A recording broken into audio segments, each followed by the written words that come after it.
గడిచిన 5 సంవత్సరాలలో ఇందాకే మా కోడలు ఎమ్మెల్యే గారితో కూడా చెప్తా ఉంటుంది, already MLA 0 to 18 kilometres lining లేకపోయింది.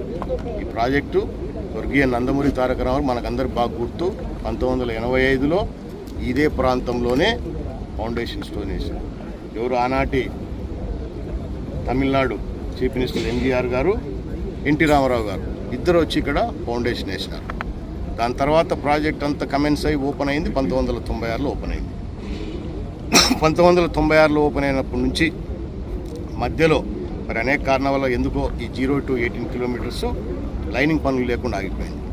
2014-19 సంవత్సరం మన ప్రభుత్వం అధికారంలో ఉన్నప్పుడే ఈ లైనింగ్కి సంబంధించి మనం దగ్గర 360 కోట్ల రూపాయలు తీసుకొని వచ్చుకున్నాం. ఎందుకంటే దీని టోటల్ కెపాసిటీ 5000 క్యూసెక్స్, అంటే ఇక్కడ నీళ్లు 5000 క్యూసెక్లు పెడితే కింది ప్రాంతాలకు పోతే అట్లా మద్రాసు వరకు కూడా పోవడానికి అవకాశం ఉంటుంది. కానీ ఆ లైనింగ్ పనులు లేక నీళ్లు సక్రమంగా వదిలే పరిస్థితులు లేకపోయింది గతంలో. సో గతంలో ముఖ్యమంత్రి గారిని ఆ రోజు కూడా చంద్రబాబు నాయుడు గారు ఆయన రిక్వెస్ట్ చేసుకుని ఆ లైనింగ్ పనులు తెచ్చుకున్నాం. కాబట్టి మన ప్రభుత్వంలో టెండర్లు అయితే అగ్రిమెంట్లు అయిన దానిలను కూడా మళ్ళీ 19 నుంచి వైఎస్ఆర్ పార్టీ అధికారంలోకి రావడం, వచ్చిన తర్వాత టెండర్లలో క్యాన్సిల్ చేసి వాళ్ళకు అనుకూలం ఉన్న వాళ్ళకందరికీ కూడా ఇప్పించుకొని 5 సంవత్సరాల్లో పనులు పూర్తి చేయలేదు. ఈరోజు కూడా పనులు పెండింగ్లో ఉన్నాయి. ఆ రోజు ఇదే మాజీ శాసనసభ్యుడు చక్రపాణి రెడ్డి ఏం మాట్లాడినాడు, ఉడా రాజశేఖర రెడ్డి కమిషన్ల కోసం పనులు తెచ్చుకున్నాడు. ఈ దరిద్రులకు ఎన్నిసార్లు చెప్పినా అర్థం కాదు. మా గవర్నమెంట్లో పనులు జరగలేదు, తెచ్చింది మేము, టెండర్లు చేసింది మేము. ఒక 360 కోట్లు అంటే ఆషామాషి విషయం కాదు. కొన్ని కొత్త ప్రాజెక్టులు చేయొచ్చు. సిద్ధాపురం 120 కోట్లతో పూర్తి చేసుకుంటాం. అట్లా 100 కోట్లకు 150 కోట్లకు కొన్ని ప్రాజెక్టులు చేయొచ్చు. చేస్తే కొత్త పేరు వస్తుంది ప్రభుత్వాలకు.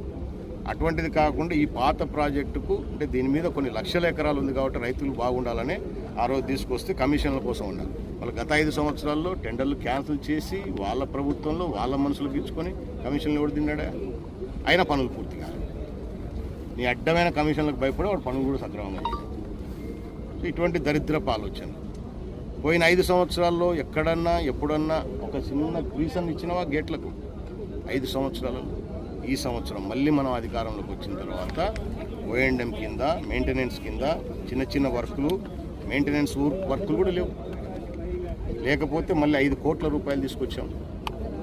బీబీఆర్ కానీ అట్లా సిద్ధాపురం కానీ 5 కోట్ల రూపాయలు తీసుకొచ్చేసి ఇవన్నీ చేయగలిగినాం కాబట్టే ఇప్పుడు సక్రమంగా నీళ్ళు వదలగలుగుతున్నాం.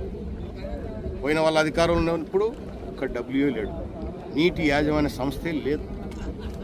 మళ్ళీ మన ప్రభుత్వం వచ్చిన తర్వాత నీటి యాజమాన్య సంస్థను మళ్ళీ డెవలప్ చేసి డబ్ల్యూఏలు, డీసీలు, పీసీలు అంటే ప్రాజెక్ట్ కమిటీలు ఇవన్నీ కూడా ఏర్పాటు చేసుకున్నాం. ప్రాజెక్ట్ కమిటీ చైర్మన్ ఇక్కడ ఉన్నాడు, డబ్ల్యూఏలు ఉన్నారు, డీసీలు ఉన్నారు. అట్లే కేసు కెనాల్కి చేసుకున్నాం. మిగతా ప్రాజెక్టులకు అన్నిటికి కూడా నీటి యాజమాన్య సంస్థలు డెవలప్ చేసి వాళ్ళ ద్వారా రేపు రాబోయే కాలంలో మన గౌరవ ముఖ్యమంత్రి గారు కూడా చెప్పారు, ఏదైతే మెయింటెనెన్స్ సంబంధించినది. ఎందుకంటే మన డిస్ట్రిబ్యూటర్ సిస్టమ్ కూడా పాడైంది. 96లో ఓపెన్ అయింది, అప్పటి నుంచి కూడా మళ్ళీ మెయింటెనెన్స్ లేవు. నీరు చెట్టు గత ప్రభుత్వంలో మనకు నీరు చెట్టు వచ్చినప్పుడు కొన్ని పనులు చేసుకోగలిగినాం. మళ్ళీ 5 సంవత్సరాలలో ఏమీ లేవు. సో ఇవన్నీ కళ్ళకు కనపడవా వీళ్ళకు? ప్రాక్టికల్గా జరుగుతూ ఉండేటివి. రెడ్డి కమిషన్ల కోసం పనులు తెచ్చుకున్నాడు. ఈ దరిద్రులకు ఎన్నిసార్లు చెప్పినా అర్థం కాదు.